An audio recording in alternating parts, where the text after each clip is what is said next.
Hello everyone, आज के इस वीडियो में सिलॉक्स के नेगेटिव स्टेटमेंट्स के बारे में हम चर्चा करने वाले हैं। ये वीडियो देखने के बाद आपको कभी भी नेगेटिव स्टेटमेंट्स में कोई कंफ्यूजन नहीं होगा। आप चाहे एसएससी की तैयारी कर रहे हैं, बैंकिंग की कर रहे हैं, एलआईसी की कर रहे हैं, यूपी पुलिस मतलब कोई भी तैयारी कर रहे हैं, जहां भी ये टॉपिक आना है और इम्पोर्टेंट टॉपिक है आता ही है, वहां आपको कभी भी कोई दिक्कत नहीं होगी। बस थोड़े से पॉइंट्स को क्लियरली समझना। देखिए, सबसे पहला पॉइंट आपको आता है सम ए। एक डायग्राम बनता है ऐसा, मैं आपको एक पॉइंट समझाती हूँ।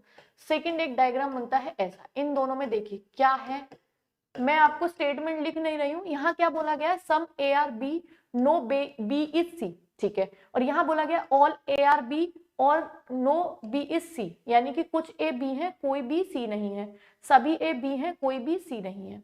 अगर आपको इसमें से केवल सही स्टेटमेंट पता चल जाए तो रिमेन ऑल तो सब गलत हो जाएंगे ना।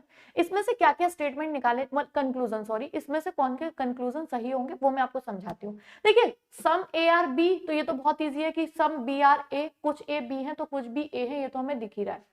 कोई बी सी नहीं है तो कोई सी बी नहीं है, ये भी दिख रहा है। ये हम चर्चा बहुत ज्यादा नहीं करने वाले, क्योंकि जो डायरेक्ट जिनके रिलेशन दिए होते हैं उनको कंक्लूड करने में कोई प्रॉब्लम नहीं होती। भाई कुछ ए बी है तो कुछ बी ए है, कोई बी सी नहीं है तो कोई सी बी नहीं है, यह तो बहुत ईजी है।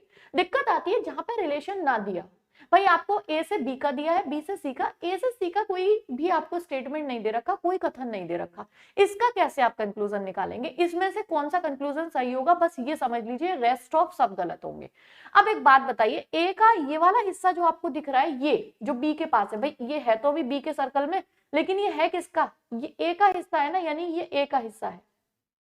ए और सी के बारे में कोई डायरेक्ट आपको स्टेटमेंट कथन नहीं दिया, लेकिन आप ये कह सकते हो ए का कुछ हिस्सा बी में जा चुका है, यानी कि some A is equal to B.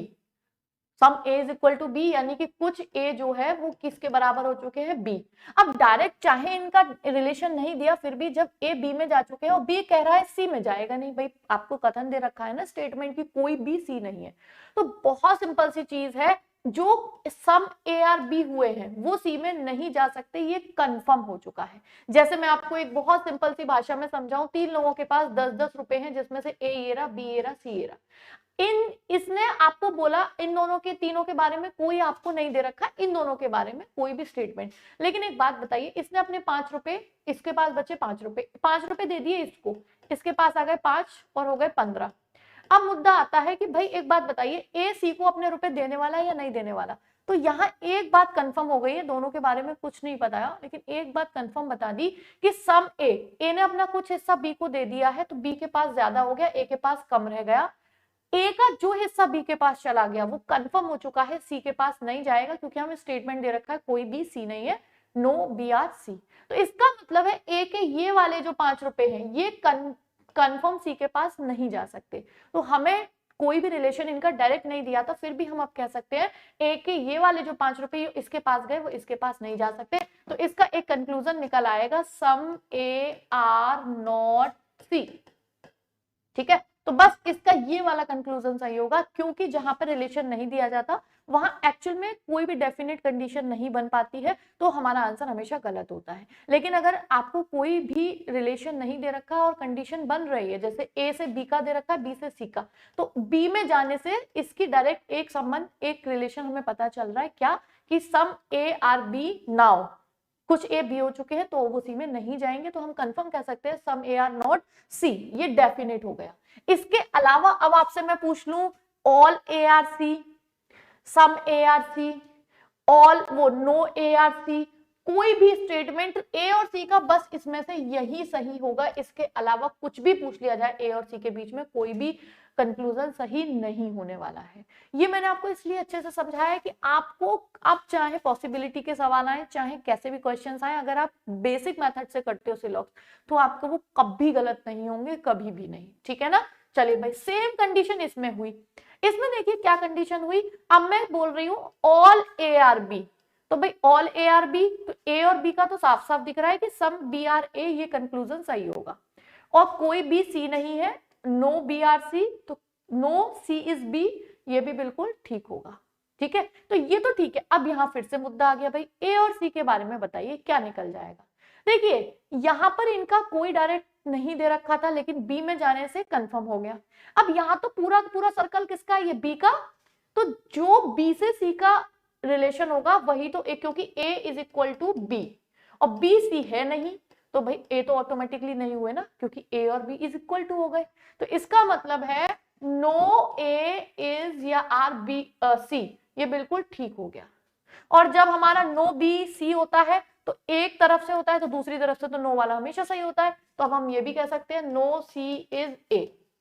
ठीक है, ये हमेशा ध्यान रखना कि अगर कोई ए बी नहीं होता तो कोई बी ए बी नहीं होता है, ये तो कंफर्म है।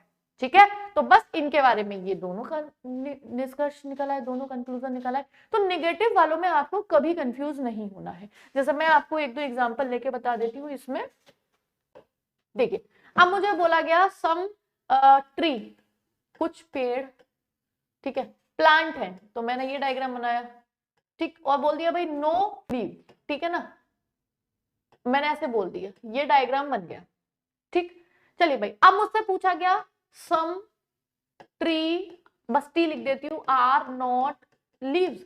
हमने जैसे ही देखा कि ट्री का, हाँ भाई, कुछ जो पार्ट है वो प्लांट में जा चुका है और प्लांट का ये डायरेक्ट दे रखा है कि इसमें जाएगा नहीं, तो ऑब्वियस सी बात है ये वाला जो ट्री का हिस्सा हो गया वो किस में नहीं जाएगा, लीव्स में, बिल्कुल ठीक हो गया। इसके अलावा इसका कोई भी कंक्लूजन सही नहीं होगा। अब मुझसे पूछ लिया ऑल बुक्स, दूसरा ऑल बुक्स आर कॉपी, है ना, नो कॉपी इज पेन, तो मैं ऐसे ही बनाऊंगी।